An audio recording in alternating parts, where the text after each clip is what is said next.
அன்பிற்கினியவர்களே, இனிய வணக்கம். அந்த தனியார் மருத்துவமனை அந்த துயரச் செய்தியை அறிவித்ததும் முதல்ல மருத்துவமனைக்கு வந்து இரங்கல் செய்தியை சொன்னவர் ஆச்சிதாங்க. தகனம் முடிந்ததும் முதல்ல எப்படித்தான் அந்த கண்களை எரியூட்ட மனம் வந்ததோ, யாருக்காவது எடுத்து பொருத்தி இருக்கலாம், அவ்வளவு சக்தி வாய்ந்த விழிகள் என்று அரற்றியதும் அதே ஆட்சிதான். எவ்வளவு காலம் அந்த விழிகளை மிக அருகிலிருந்து பார்த்திருப்பார் அவர். ஐயோ ஜில்லு, என்னை கொல்லாத என்று சிக்கலாராக நடிகர் திலகம் கையெடுத்து கும்பிடும்போது அவ்வளவு நெருக்கத்தில் இருந்த அந்த விழிகளை பார்த்தவராயிற்றே. அப்படி பார்க்காத, அப்படி பார்த்து என்னை மறுபடியும் கோழையாக்காத என்று சத்தியனை ஆவேசமாக அடித்து நொறுக்குவாரே. என்னை எப்போ அறைய போறீங்க என்று கேட்கும் மனைவியை திடுக்கிட்டு பார்த்து, உன் மனதை யாரோ கெடுத்திருக்கிறார்கள் என்பாரே. உங்கள் படத்தை தான் நான் என் கிளினிக்கில் இதோ மாட்டி வச்சிருக்கிறேன் என்று நவராத்திரி படத்தில் வி கோபாலகிருஷ்ணன் சொல்லிய பிறகு கண்களை சுருக்கி மீண்டும் கண்களை நன்றாக விரித்து தன்னுடைய படத்தையே பார்த்து மெல்ல நாணத்தோடு தலை கவிழ்வாரே.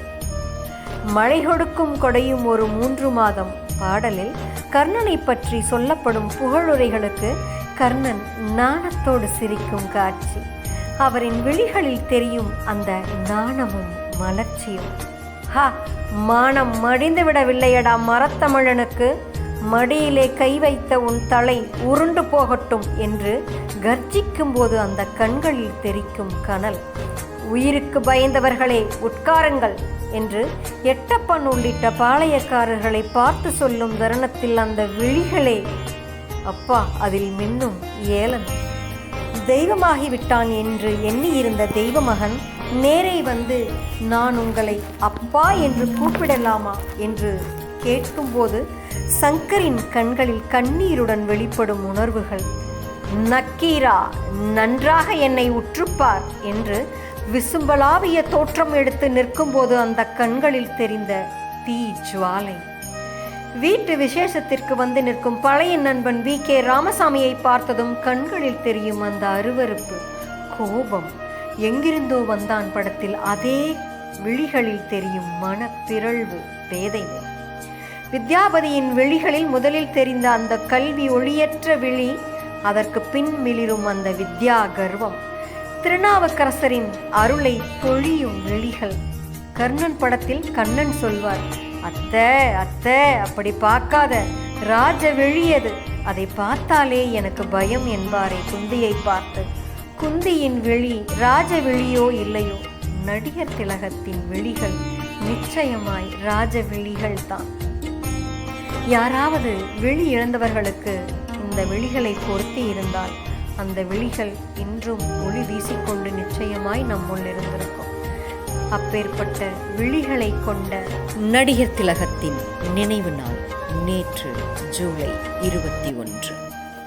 சின்ன வயசுல கப்பலோட்டிய தமிழன், வீரபாண்டிய கட்டபொம்மன், கர்ணன் இதெல்லாம் பார்க்கும்போது இவங்கெல்லாம் தான் நிஜமாலுமே இப்படி தான் இருந்திருப்பாங்கன்னு நானெல்லாம் நடிகர் திலகத்தை பார்த்து ஏமாந்துருக்கிறேனுங்க. வீரபாண்டிய கட்டபொம்மனுக்கான உருவம் இதுதான், அப்படி தான் நானெல்லாம் நினச்சிட்டு இருந்திருக்கிறேன். அவர் ஒரு நடிகர், இது ஒரு நடிகருடைய படம் அப்படிங்கிறதெல்லாம் நிஜமாலுமே எனக்கெல்லாம் தெரியாதுங்க. என்ன மாதிரி நிச்சயமாக ஏராளமான பேர் நடிச்சிருப்பாங்க. இன்னைக்கு வரைக்குமே அண்ணன் தங்கை பாசம்னா அந்த பாசமலர் படத்தில் நடித்த சிவாஜி கணேசன், சாவித்திரி தாங்க இன்னைக்கு வரைக்கும் உதாரணம் சொல்லுவாங்க. அந்த மலர்ந்தும் மலராத அந்த பாடல், அந்த பாடலுக்கு அவருடைய முகத்தில் தெரிகிற அந்த அந்த எக்ஸ்ப்ரெஷன், அதெல்லாம் இன்னி ஒரு ஜென்மம் எடுத்து வந்தால் கூட யாராலையும் நிச்சயமாக கொடுக்க முடியாதுங்க. எப்போவுமே சொல்கிற மாதிரி தாங்க, ஒரு சூரியன் தான், ஒரு சந்திரன் தான், கண்டிப்பாக ஒரே ஒரு நடிகர் திலகம் சிவாஜி தாங்க இந்த உலகம் உயிருள்ள வரைக்கும். சரிங்களா? நாளை சந்திப்போம் தோழமைகளை. மகிழ்வுடன் விஸ்டம் மெட்ரிக் மேல்நிலைப்பள்ளி செய்யாற்றை வென்றான்.